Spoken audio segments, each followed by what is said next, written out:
मैं कितनी भाग्यशाली आत्मा हूं। मैं एक विशेष आत्मा हूं। मेरे मस्तक के बीचों बीच एक सितारे की तरह चमक रही हूं। मैं आत्मा करोड़ों में कोई एक हूं, पर मैं भी उन विशेष आत्माओं में से हूं जो सृष्टि के रचयिता आदि पिता प्रजापिता को जानती हैं।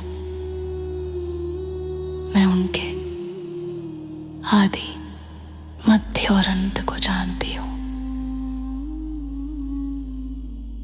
वाह मेरे परम पिता, वाह, आपने तो कमाल कर दिया।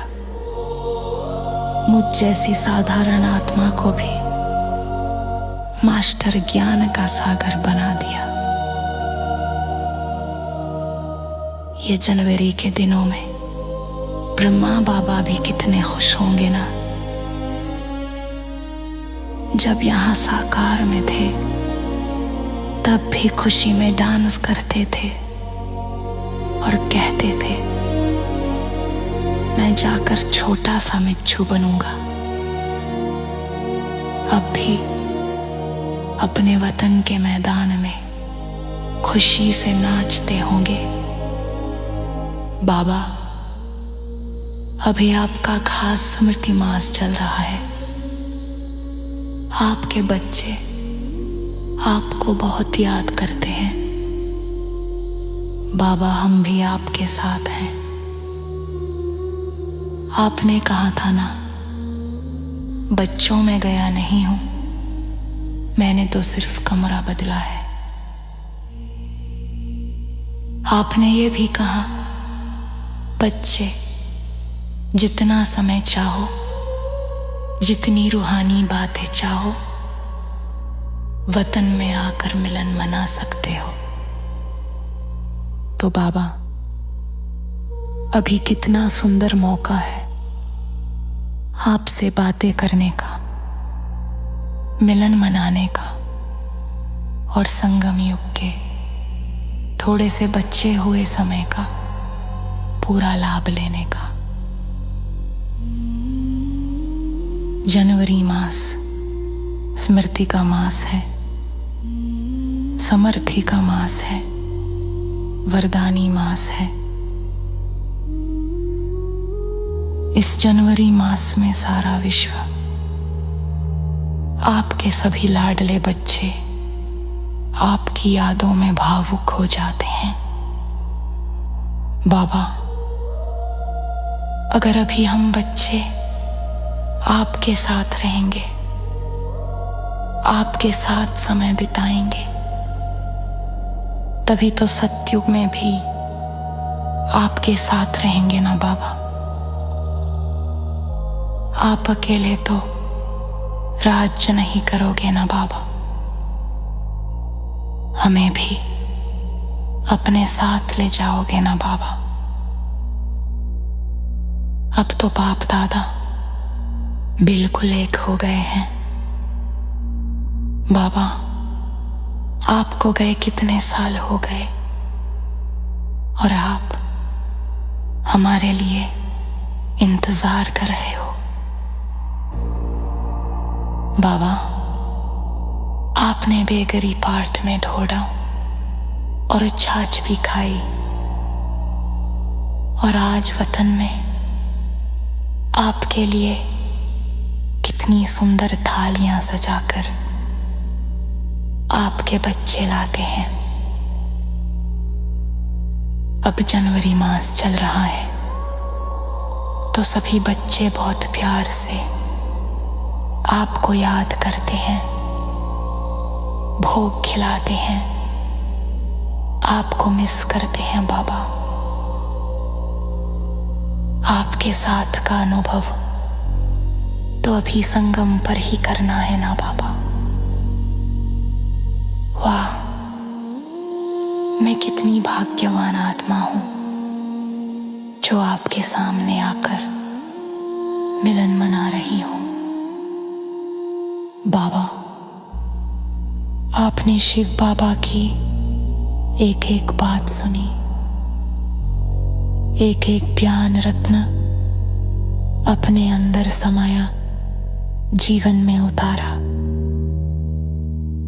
आपने ज्ञान का पूरा मक्खन खाया है। आपने शिव बाबा की हर श्रीमत का पालन किया।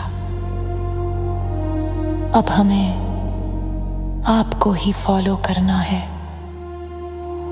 आपके हर कदम पर हमें अपने कदम नभने हैं।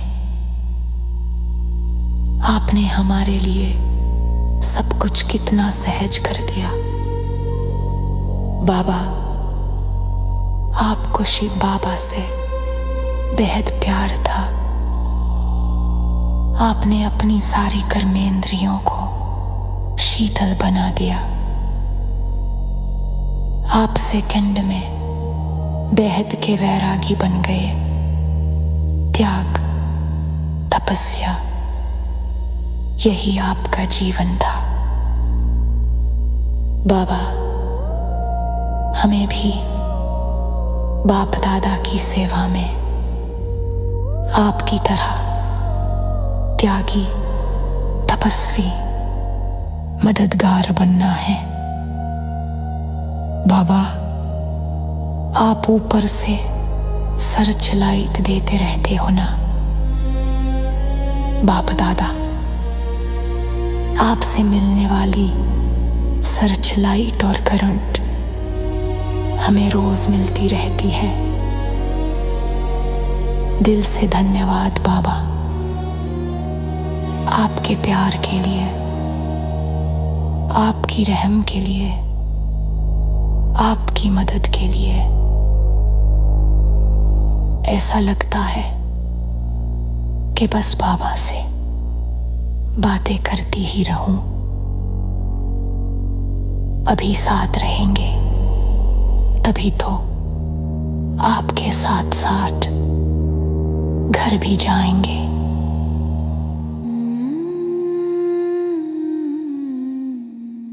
बाबा, आपके साथ जब आप श्री कृष्ण के रूप में होंगे तो हम भी आपके साथ डांस करेंगे, आपके साथ पढ़ाई करेंगे, आपके साथ बगीचे में घूमेंगे और आपके साथ राज्य भी करेंगे। सच में बाबा, ऐसा लगता है कि मैं अभी भी बिल्कुल आपके सामने हूं। आप मेरी हर बात सुनते हो ना बाबा। आप आज भी अपने हर बच्चे का इंतजार करते हो। आज भी आप हर एक बच्चे को कितनी सकाश देते हो। शुक्रिया बाबा, आप 16 कला संपूर्ण, संपूर्ण पवित्र, सर्व गुणों से संपन्न बन गए। बाबा, हमें भी आपकी तरह आपके समान बनना है ना बाबा। जैसे आप सुंदर श्री कृष्ण पद पाने वाले बन गए, आपने अपने संपूर्ण स्वरूप को, अपने लक्ष्य को सामने रखा और उसी लक्ष्य को देखते देखते, स्मृति में रखते हुए आप श्री कृष्ण बनने लायक बन गए। वाह बाबा, कैसा कमाल कर दिया आपने। वो भी 60 साल की उम्र के बाद। बाबा, हमें भी तो आपके समान ब्रह्मन से फरिश्ता और फरिश्ता से देवता बनना है। जैसे आपका फरिश्ता स्वरूप सूक्ष्म वतन में आपका इंतजार करता था और आप वैसा बनने का पुरुषार्थ करते थे, उसी तरह हमारा भी संपूर्ण स्वरूप वतन में हमारा इंतजार कर रहा है। बाप दादा, हम कितने भाग्यवान हैं जो आपकी सकाश हमें मिलती रहती है। आपका वरदानी हाथ सदा हमारे सिर पर है। आपकी छत्र छाया हमेशा हमारे ऊपर रहती है। अनुभव होता है कि सर्व संबंधों से आप हमें मदद करते हो, शक्ति देते हो और कितना प्यार करते हो। बाप दादा, आपने तो हमारे लिए पूरा मक्खन तैयार रखा है और इस मक्खन को तैयार करने में आपने कितनी मेहनत की है। और हम इतनी सहजता होने पर भी कह देते हैं कि हम बाबा को भूल जाते हैं। बाप दादा, हम इस जनवरी मास में संकल्प करते हैं कि हम भी आपके समान गुणमूर्त, शक्तिमूर्त बनेंगे। जैसे आप विश्व कल्याणकारी बनकर दुखी अशांत आत्माओं को सकाश देते रहते हो, हमें भी आपके समान विश्व कल्याणकारी बनना है और सबको सकाश देनी है। हम तीव्र पुरुषार्थ करके इस फाउंडेशन मास जनवरी को यादगार बनाएंगे और पूरे साल को तीव्र पुरुषार्थ से सफलता का वर्ष बनाएंगे। शुक्रिया बाबा, दिल से शुक्रिया।